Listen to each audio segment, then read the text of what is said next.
Welcome to Learning Bites. We're looking at capability in conversations and how do we improve this for people so they have better quality conversations.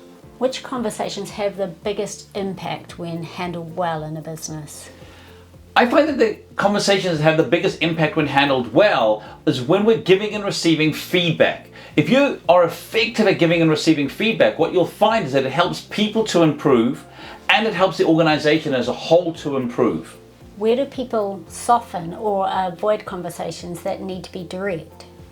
I often find that people soften or avoid conversations that need to be direct when they are nervous of the person they're giving it to and that person's likely reaction, or when they're worried about hurting the person's feelings, or when they're not actually feeling confident within themselves about the quality of their content or their information that they're giving to somebody.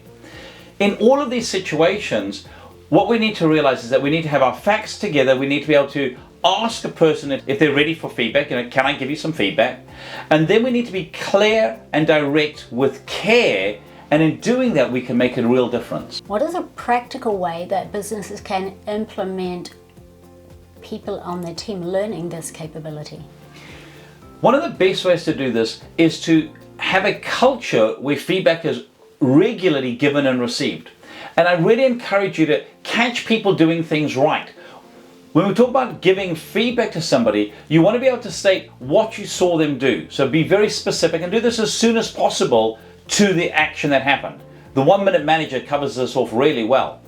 Then we want to be very specific around what action we saw, what behavior we saw happen, the impact of that behavior, and why we appreciated the behavior if it was positive, or if we're giving constructive feedback, how it had a negative impact and how they might be able to do it slightly differently the next time so that they can have a better outcome than they experienced.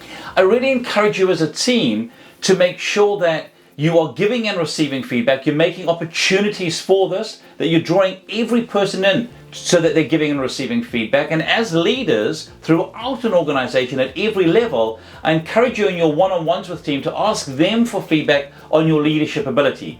When you can receive feedback, it makes other people far more willing to accept feedback from you. Put this into place and here's to your success.